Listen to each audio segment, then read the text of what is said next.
आपके bank account में पड़ा पैसा चोरी हो रहा है और सबसे बड़ी बात ये आपको नजर भी नहीं आ रहा। कोई आपके अकाउंट में नहीं घुसा, नंबर वही का वही है, 1 लाख का 1 लाख। लेकिन उसी 1 लाख रुपए से जो चीजें आप लास्ट ईयर खरीद सकते थे आज नहीं खरीद सकते। लास्ट ईयर आपने 1 लाख रखा और इस वक्त इन्फ्लेशन 11% के करीब है, मतलब वही 1 लाख आज सिर्फ 89,000 जितना रह गया। आपने 1 रुपया खर्च नहीं किया, फिर भी 11,000 गायब। और चाहे आप सेलेक्ट क्लास हो या बिजनेसमैन, ये सब पर अप्लाई होता है। इन्फ्लेशन को आप पहले से जानते हो, बचपन से प्राइसेस बढ़ते देखते आए हो। प्रॉब्लम ये नहीं है कि इन्फ्लेशन समझ नहीं आती, प्रॉब्लम ये है कि हम अपने पैसे के डिसीजंस में इसे अप्लाई नहीं करते। इसलिए आज मैं आपको इन्फ्लेशन नहीं समझाऊंगा। आज सिर्फ एक चीज़ समझनी है, जो पैसे हमें सेफ लगते हैं, कैश, सेविंग्स, प्रॉपर्टी, क्या वो वाकई सेफ है या बस चुपचाप अपनी वैल्यू कर रहे हैं। याद करो बचपन, जो चीज़ें 1-2 रुपए की मिलती थी, 7 रुपए की पेप्सी की बोतल, 10 रुपए का मिल्क का पैकेट, आज वो चीज़ें 500-600 की है। यही इन्फ्लेशन है। 100 का नोट 100 का नोट ही है, मगर उसकी वैल्यू आधी से भी कम रह गई है। ये आपने अपनी आंखों से देखा है। तो सोचो ज़रा, आपका पैसा एक रेस में भाग रहा है, एक ऐसी रेस जो टाइमलेस है, और इस रेस में एक रनर हमेशा एक सेट स्पीड से भाग रहा है। उस रनर का नाम इन्फ्लेशन है।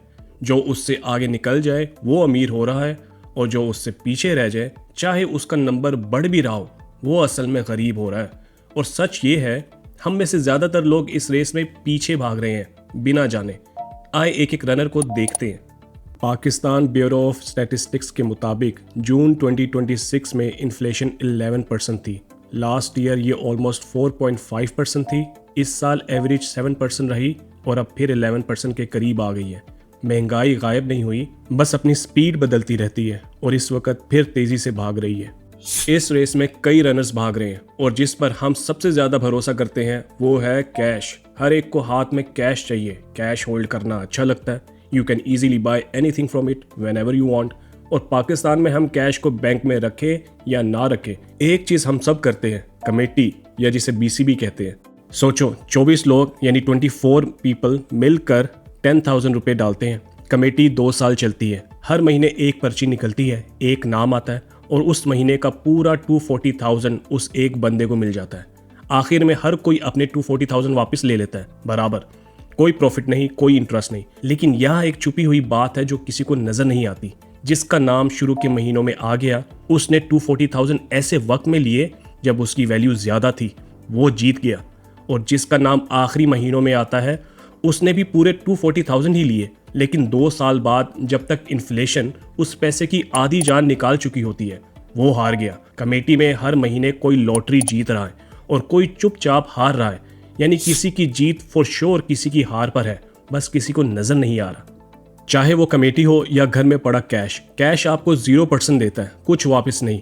इन्फ्लेशन का रनर उसके पास से भाग के निकल जाता है। 2023 में वो 30% की स्पीड से भागा तो 1 लाख का कैश साल बाद 70,000 रह गया और अब 11%, मतलब 1 लाख जो आज आप बैंक में रखो, साल बाद दिखने में 1 लाख ही हैं, लेकिन वो रियल टर्म में सिर्फ 89,000 रह जाएंगे। इसलिए कैश को सेफ समझना सबसे बड़ा धोखा है।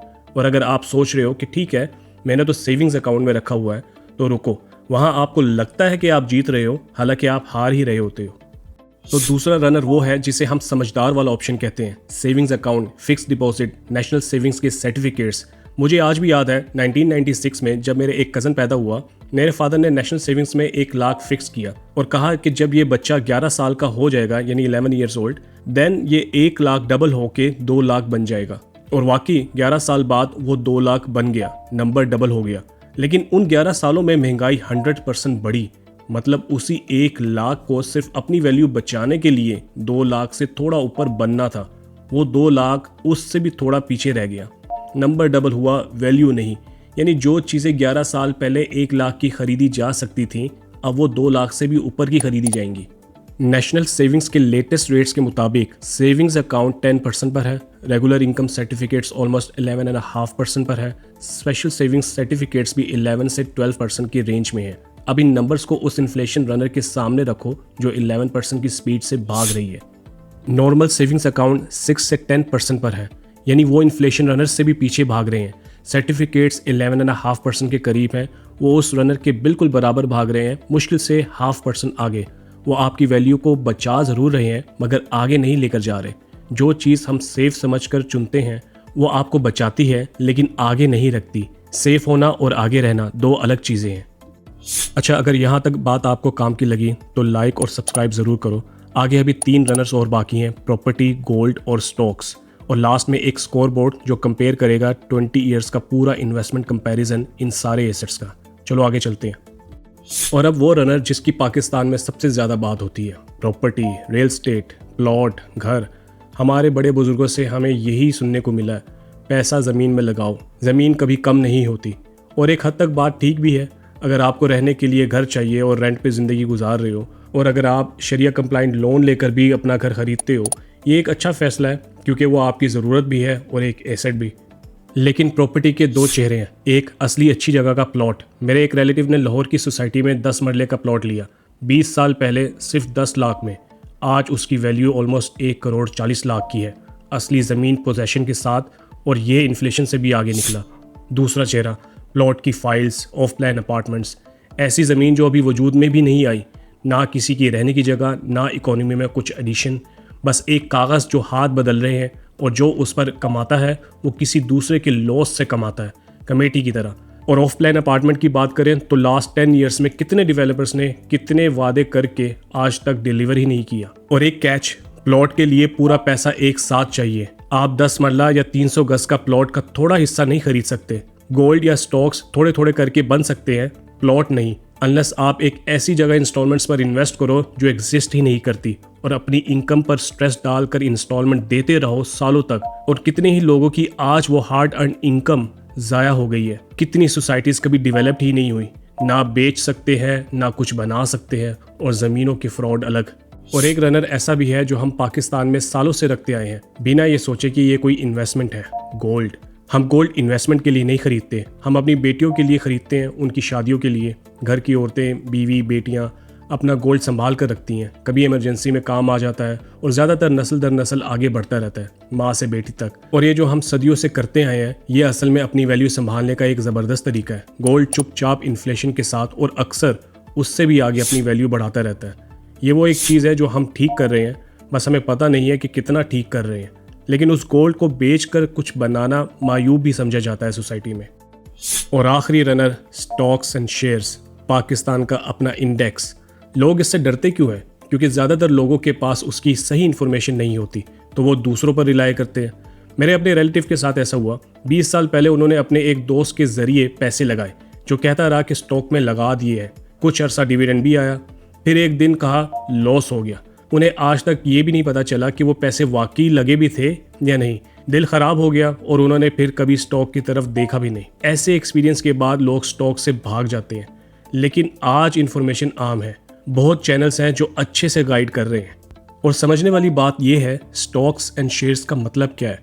जब आप किसी कंपनी का शेयर लेते हो, चाहे कितनी ही छोटी अमाउंट का, आप उस कंपनी के बिजनेस ओनर बन जाते हो। उसकी ओनरशिप का एक छोटा सा हिस्सा आपका हो जाता है, और जब तक वो कंपनी चल रही है और बढ़ रही है, आपका पैसा भी उसके साथ बढ़ता है।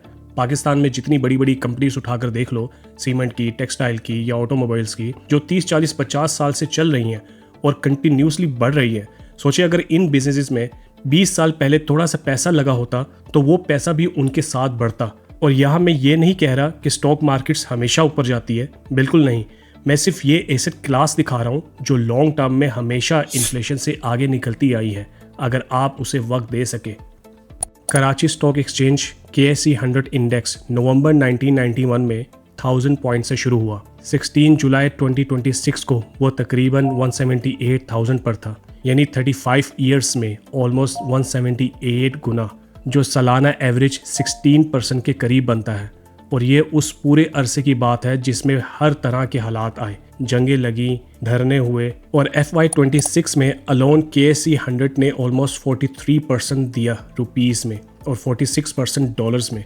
Gold, treasury bills, defence saving certificates और डॉलर सबसे आगे तीसरे साल लगातार। अब वो बात जो अक्सर कोई नहीं करता, इसी साल 2026 में यही इंडेक्स 23 जनवरी को 189,000 पर था और 9 मार्च को 146,000 पर आ गया, ऑलमोस्ट 23% नीचे 10 हफ्तों में। क्योंकि मार्केट इकोनॉमी के साथ चलती है, ऑयल की prices, global economy, war situations सब असर डालते हैं। जो लोग उस पैनिक में बेच देते हैं वही लॉस उठाते हैं और फिर वही कहते हैं इस पे पैसे मत लगाओ। लेकिन मार्केट वापस भी आई। हर कंपनी की अपनी एक असल नेटवर्थ होती है। अगर वो हालात की वजह से उस पर नहीं है, इसका मतलब ये नहीं कि कभी वापस नहीं आएगी। और ये सिर्फ 10 हफ्तों की बात नहीं है। 1990s का पूरा डिकेड, 10 ईयर्स, ये मार्केट सिर्फ 3% के हिसाब से चली। इसलिए ये अगले साल वाले पैसे की बात नहीं है, ये 10, 15, 20 साल की सोच है। और जिसे कल पैसे चाहिए उसके लिए ये बिल्कुल नहीं। अब इन सबको एक साथ रखते हैं। फर्ज करो 20 साल पहले 2005 में आपके पास थे 10 लाख और उस 10 लाख से आप इनमें से कोई एक चीज़ ले सकते थे, प्लॉट, गोल्ड, स्टॉक्स, या बस फिर कैश ही रहने देते। सिर्फ अपनी वैल्यू बचाने के लिए, इन्फ्लेशन के बराबर रहने के लिए उस 10 लाख को 70 लाख बनना था। कैश वो 10 लाख ही रहा, नंबर वही, लेकिन उसकी असल वैल्यू 80% ख़त्म। सेविंग्स और सर्टिफिकेट्स ऑलमोस्ट 67 लाख, बस मुश्किल से बराबर। प्रॉपर्टी, एक अच्छी जगह का प्लॉट जैसे वो लाहौर वाला, 1 करोड़ 40 लाख तक गया। स्टॉक्स ऑलमोस्ट 2 करोड़ और गोल्ड 4 करोड़। बात साफ है, हर वो चीज़ जो असल थी, जो बन रही थी या बढ़ रही थी, वो इन्फ्लेशन से आगे निकली और सिर्फ कैश जो पड़ा रहा वो पीछे रह गया। Let me make it clear, मैं कोई फाइनेंशियल एडवाइज़र नहीं हूँ, मैं क्वालिफाइड अकाउंटेंट हूँ और मैं अंडरस्टैंड करता हूँ फाइनेंस मैनेजमेंट को।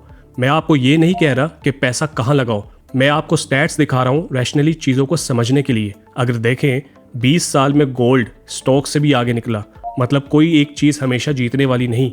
इसलिए सबसे ज़रूरी बात सिर्फ इतनी है, डाइवर्सिफाई करो, सब पैसा एक जगह मत रखो। As famously Warren Buffett said, do not put all your eggs in one basket.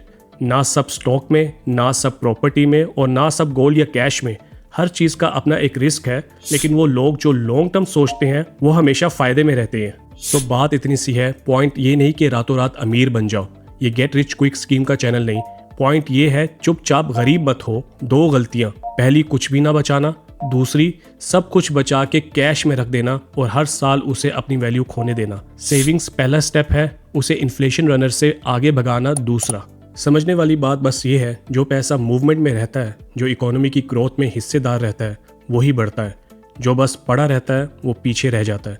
लेकिन इस सारी रेस में एक ऐसा एसेट भी है जिसकी कोई स्पीड लिमिट नहीं, जो हर इन्फ्लेशन से, हर मार्केट से तेज़ भाग सकता है। आपका अपना स्किल। पैसा इस रेस में लगाना ज़रूरी है, लेकिन सबसे बड़ी इन्वेस्टमेंट आप खुद हो। अपने स्किल पर इन्वेस्ट करो, क्योंकि वही वो पैसा कमाएगा जिनसे आप ये बाकी सब एसेट्स खरीद सकते हो। आपका स्किल ही आपका सरमाया है। इसलिए इस रेस में खड़े मत रहो, अपने पैसे को इन्फ्लेशन से आगे दौड़ाओ और अपने आप को सबसे आगे। अगर ये बात काम की लगी तो शेयर करो और ऐसे ही प्रैक्टिकल बातों के लिए सब्सक्राइब करो।